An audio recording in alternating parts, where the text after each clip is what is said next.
Hey everybody, Coach Dave here. Welcome back to or welcome to the channel. Today we're going to be talking about anxious attachment style. How did you get here? How do you figure it out? How do you get out of it? And while you're in a relationship, what does it look like and what triggers it? Well, when you were younger, you had a parent who was not very consistent with love and affection. Maybe you didn't have a voice. Maybe you couldn't really get things out. Maybe they listened to you sometimes, but not others. Maybe it felt like they pushed and pulled or were hot and cold. Maybe it was both parents. Maybe you had a sibling who had things so much easier, and you internalized that as, I have to put more effort in. I have to try harder. I have to be better because that's when I get the love and affection that I want. And you grew up like this, and you started implementing it into everything. In school, with friends' parents, when you had a job and you were at work, around customers and your colleagues, and into your adult life, relationships, and everything else in between. You start overanalyzing everything that somebody says, microscope everything, text messages, phone calls, stuff that was said. You think about it days later, and you think of something that you should have said or didn't realize. You internalize so much. You feel like you're always under scrutiny by everybody. You think people are out to get you. It almost sounds like you're crazy at some point, but you're not. In relationships, you will have a hard time trusting people. You'll always wonder if they're being authentic with you, if they're telling the truth, if they're being upfront. Are they saying things at face value? Are they saying one thing but mean another? Are they saying stuff behind your back? What are they doing when you're not around? What are they texting and who are they texting to? Who is really on the phone? Is the name in their phone that says Steve actually Steve, or is it Linda, or vice versa? Is the name that's in their phone as Linda really a Steve, guy or a girl? Back and forth. It goes both ways. You will overanalyze everything. You are always going to overcomplicate everything. You will also turn yourself into a detective trying to figure things out. Your body has become so used to, your nervous system, your brain, your thought process has become so used to being able to be very perceptive of somebody's body language, their persona, their aura, the way they speak, their movements, everything. You can kind of scan a room and get the sense of energy. It's almost like a superpower. It's like a curse and a gift at the same time. I used to have anxious attachment style with dismissive and fearful avoidant attachment style, and I leaned heavily on anxious attachment style. And I speak firsthand knowing that these are the things that used to run through my mind. And they still do from time to time. It's hard to break free, but I don't let it consume me. I know when it's right to use at a time and place, and I know when to shut myself up internally, my subconscious. And it's a constant thing that you have to work with to get there to a place where you can be comfortable enough to know when it's like, hey, you need to relax and calm down because you're riddling yourself right now with all this anxiety from being anxious. And it doesn't matter how secure you come. If you're with somebody who's an avoidant or a narcissist, it's going to trigger it and it's going to bring it out. And you have to be willing to not let it get past the surface, because if you do, you're going to be right back to where you were at square one. So putting in the work to get through this is really just mental. Obviously having a good partner who's going to be faithful, who shows up, one that you can trust, one that's going to be authentic, one that's going to be legit and real, and especially what's going on when you're not around. That's the biggest thing. Like when you're not around, are they disrespecting you? Are they being faithful? Are they being truthful? You don't want to be the type of person that has to go through their phone. You don't want to be a detective. You don't want to start following them to work or ask this or that. It's just going to be too much. And at that point, the relationship is over. With no trust, there is no relationship. But I am here to tell you that it's okay to have questions. It's okay to ask from a place of maturity and not like you're interrogating somebody, and hope that they receive it that way, because everybody perceives everything differently. But if you word it and you come from a place of love, And it's not an all the time thing that you're just constantly asking them over and over and over, which is very common with somebody with anxious attachment style. If you're not being overbearing and you have a partner who is secure enough to reassure you in healthy ways, and you both set healthy boundaries, it is obtainable, and it is something that you can both grow from, learn from, and heal from. I, for one, have no problem with somebody who's anxious, especially having been there before. I know what it's like, and I would choose that 10 times out of 10 over any type of avoidant or narcissist.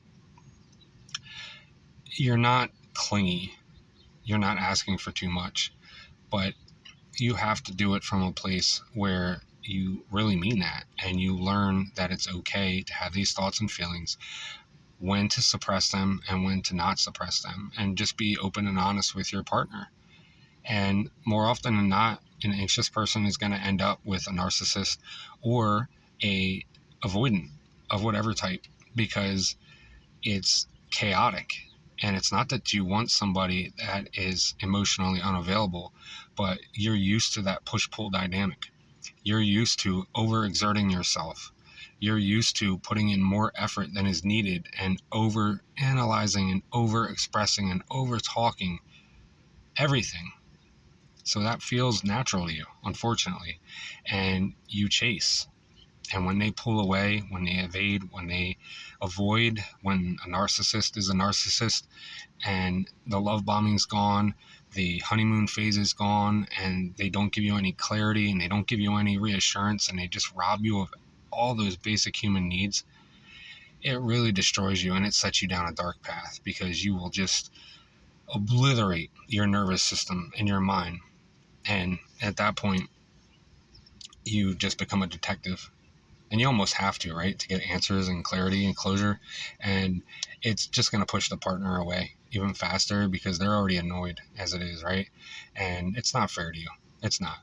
But at the same time, to a degree, it's also not fair to them. They don't want somebody that's that needy and that clingy and overbearing and overwhelming. But they also helped create this or bring this back out of you. So you have to learn when it's time to walk away. And there is more than one occasion where an anxious person will end up leaving a dismissive or a narcissist, and they can't handle that, because they're the ones that usually do that. Or sometimes they push you to the point where they get what they want and you do the heavy lifting for them, and you end up leaving them. And then that feeds their narrative of being the victim. And hey, see, I was right. This person was horrible and left me. And you can't think about that.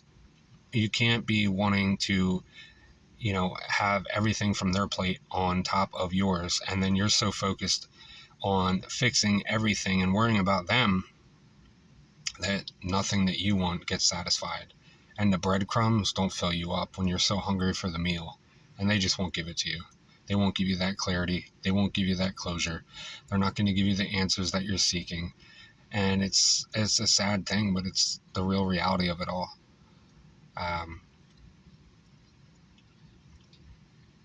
You have to be okay with that. So, yeah, figure out your why, just like with any other attachment style. What happened when you were younger. It's a lot easier to figure out when it's anxious attachment style. I would say it's probably one of the hardest ones to get over, because of the types of relationships you typically get into with people. But you have to realize that, your body is linked to crave a certain type of dynamic. So that's why you end up with a narcissist or an avoidant, because that's normal to you. That feeling of butterflies and jitteriness, that anxiety, that you think that is good, but it's not the reward hormone. It's not a bonding thing.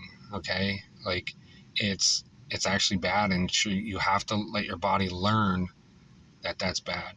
And a secure partner or another anxious partner is a lot better off for you, because you'll both be able to understand. And if you have a secure partner who's willing to, work with you and bond with you and be okay with reassuring you on a level that's not going to be just all about you and just overwhelming and just nonstop, texting them and saying, hey, where are you? Send me a picture. And, that's just crazy.